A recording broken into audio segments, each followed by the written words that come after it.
¿Cuántos de ustedes aquí saben lo que es el Foro de Sao Paulo?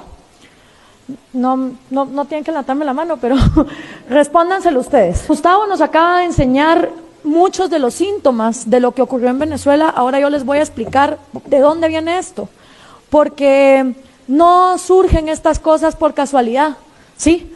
No es de que de la nada está pasando todo esto. Todo esto es una estrategia muy bien armada que se va pensando por décadas, y por eso es imperativo saber lo que es el Foro de Sao Paulo. Una amenaza sea mucho más fácil de ser infiltrada. Este señor está hablando en el año 1998, ¿ok? Como muchos cubanos le dijeron a los venezolanos, tengan cuidado porque Chávez se escucha igual que se escuchó Fidel Castro a principios de los 60. ¿Y qué hicieron los venezolanos? Se burlaron de los cubanos. Les dijeron exagerados, les dijeron estás en fantasía, Cuba es una isla, nadie puede ir a rescatarla, en cambio Venezuela es vecina de Colombia, es vecina de Brasil, eso aquí no va a pasar. Y créanme que creo que hoy por hoy está mejor vivir en Cuba, que no es que sea un paraíso, a estar en Caracas. Entonces nadie aprende en pellejo ajeno, ¿sí? Si podemos regresar a la infografía que yo tenía antes. Si todos aprendiéramos en pellejo ajeno, los chinos, antes de seguir a Mao, hubieran aprendido de la miseria que estaban viviendo los rusos en los gulags. Si todos aprendiéramos en pellejo ajeno, los vietnamitas hubieran aprendido de los chinos y de los soviéticos. Si todos aprendiéramos en pellejo ajeno, los cubanos hubieran aprendido de los soviéticos, de los chinos y de los vietnamitas. Si los venezolanos hubieran aprendido en pellejo ajeno, hubieran aprendido de los cubanos, etcétera, etcétera. Entonces nunca nos creemos el cuento. Eso aquí no va a pasar. Y para uno no quedar como un paranoico, que lo que está es montando una teoría conspiración, vamos a hablar con hechos y con realidades. Pero el populismo que actualmente estamos viviendo en América Latina sí tiene una fecha de nacimiento, y es el Foro de Sao Paulo en 1990. ¿Por qué? Porque en el momento en que Fidel Castro es exitoso y trae el comunismo por primera vez a América Latina en 1959, el resto de países latinoamericanos lo que hicieron fue un copy-paste de guerrillas marxistas. Guerrillas en Guatemala, en El Salvador, en Nicaragua, Perú, en Uruguay, donde participó Mujica, guerrillas en Argentina y por supuesto la guerrilla más multimillonaria de todas, las FARC en Colombia. Todas estas guerrillas marxistas no se dieron por casualidad, venían financiadas por la Unión Soviética con el entrenamiento cubano. Pero pasa algo en 1990, resulta que se cae el muro de Berlín y la Unión Soviética se desploma y ya no hay mama soviet que pague dinero para las Kalashnikov, para los bombazos, para los secuestros, para todo lo que requiere un armamento guerrillero y enfrentarse contra el gobierno. Fidel Castro se empezó a dar cuenta que la Unión Soviética estaba colapsando desde 1987 y empieza entonces a ver cuál va a ser la estrategia para postergarse en el poder, porque Cuba es una isla que necesita recursos que vengan de afuera. Y si no iba a estar la Unión Soviética, ¿cómo iba a sobrevivir Castro en el poder?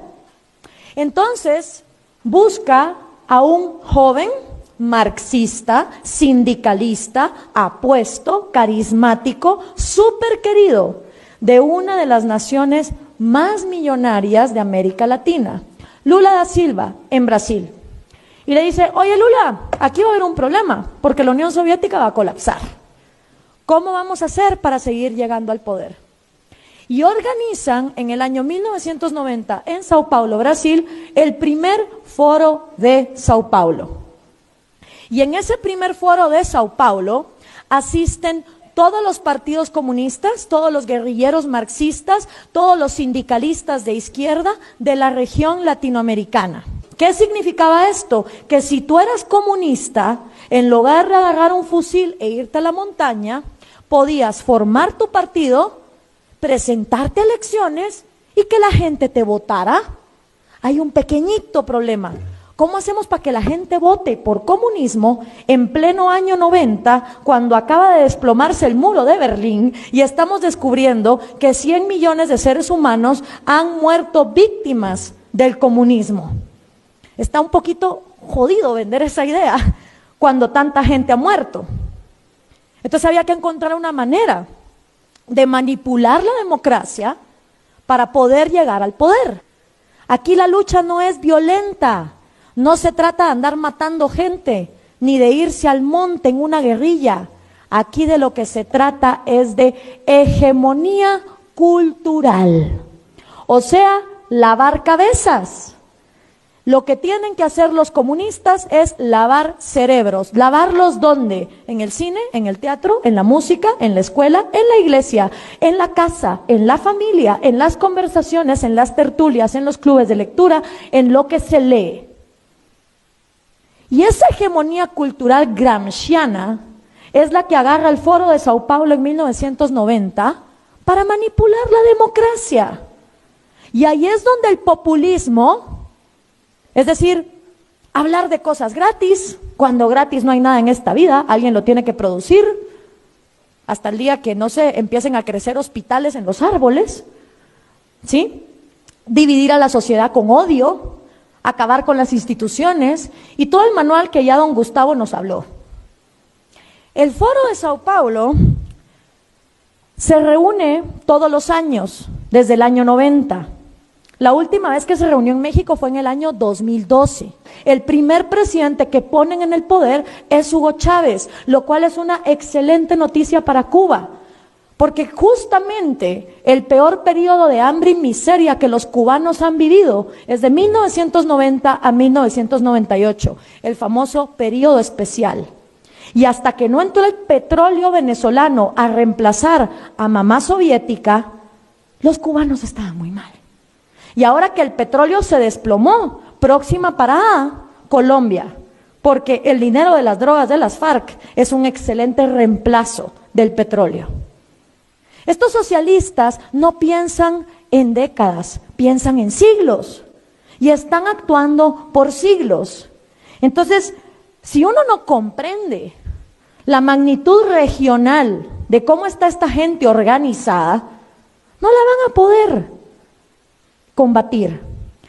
¿Quiénes acudieron? De Cuba el Partido Comunista, de Colombia las FARC, de Nicaragua obviamente el Frente Sandinista, de Guatemala la URNG, de El Salvador el FMLN y de México, oh sorpresa, el PRD.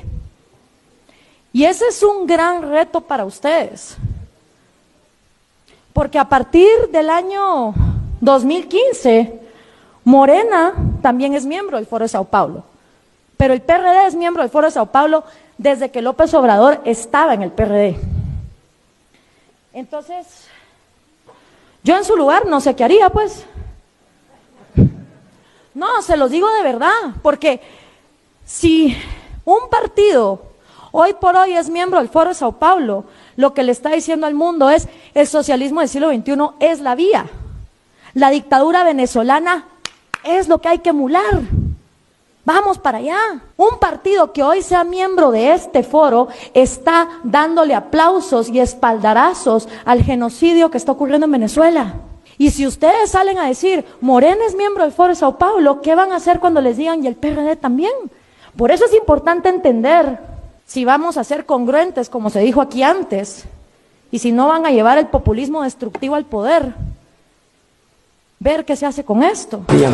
Muy buenas tardes, quien les habla es Vladimir Roy Cerrón Rojas, secretario general nacional del Partido Perú Libre, y nos encontramos aquí con una delegación del Perú que hemos venido al Foro de Sao Paulo, que esta vez se desarrolla en la ciudad de La Habana, y que además este es un espacio para intercambiar ideas con los líderes de otros países quienes vienen llevando o conllevando procesos de cambio y revolución en cada uno de sus países, como en Venezuela con Hugo Chávez y el legado que ahora lo lidera Nicolás Maduro. Promovieron la unidad en Latinoamérica como Fidel y como Chávez. Por supuesto, el legado de Fidel es innegable como un paradigma no solamente latinoamericano, ¿no?, sino mundial. Y más aún en este momento donde atravesamos el Plan Cóndor II, que significa el ataque mediático o el desprestigio mediático de los líderes. Fidel evidentemente sigue siendo un gran paradigma, Fidel sigue siendo un ejemplo vivo en nuestra sociedad, y Fidel nos enseñó que luchar por una utopía es en parte construirla, es decir, vamos tras un legado, así nos digan que es una quimera o es una fantasía.